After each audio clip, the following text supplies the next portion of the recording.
Hello, my name is Hayden Sisney, and today we'll be taking a deep dive into Native American boarding schools. The truth about the U.S.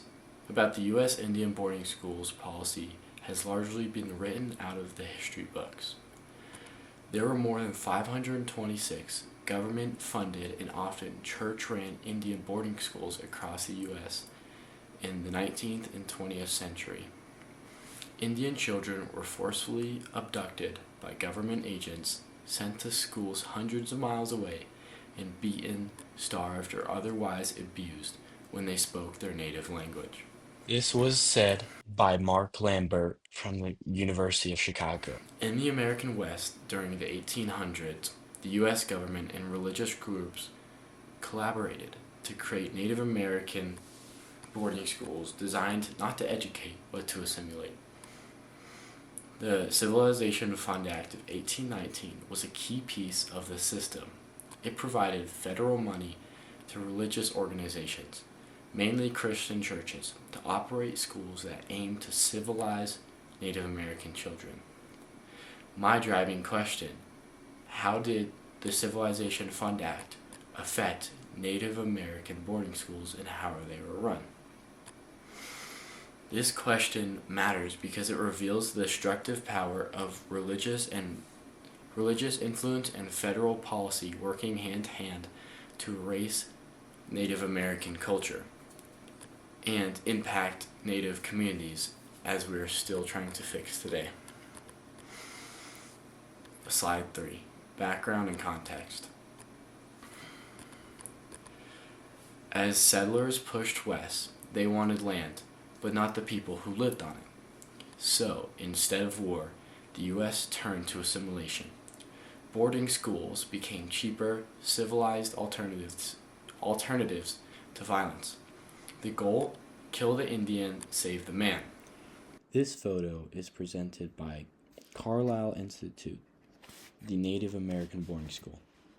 It shows the number of boarding schools in different parts of the U.S., but not longer after this map was created, 300 more boarding schools were brought into place.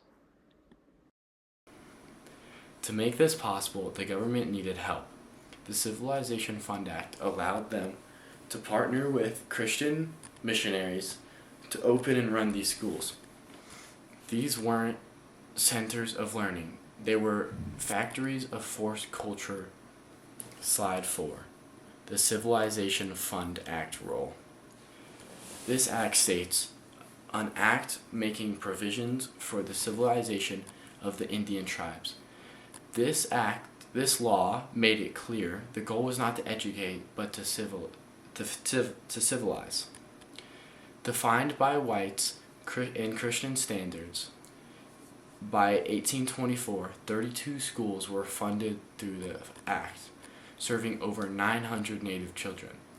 Just 6 years later, 52 schools had more than 1,500 students.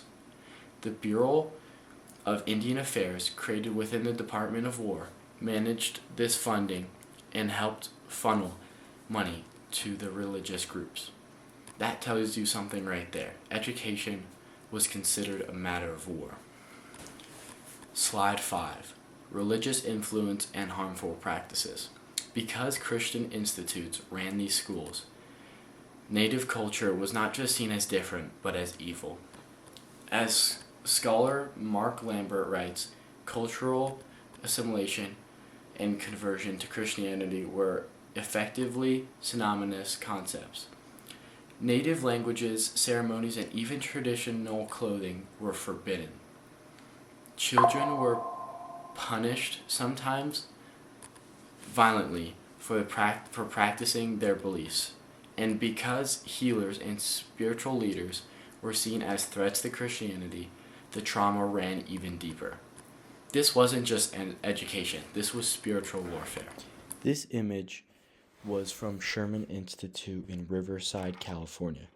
It shows Native American children being ran by a Christian institute. The numbers tell the story. By 1900s, over 20,000 Native children were in boarding schools.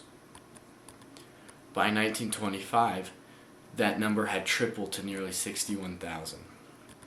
Historian David Wallace Adam reports that by 1926, 83% of school-age Native children were enrolled in boarding schools. The Civilization Fund Act helped build the infrastructure for this mass displacement and cultural loss. Slide 7. Legacy and healing today. So what now? The effects of these boarding schools still linger.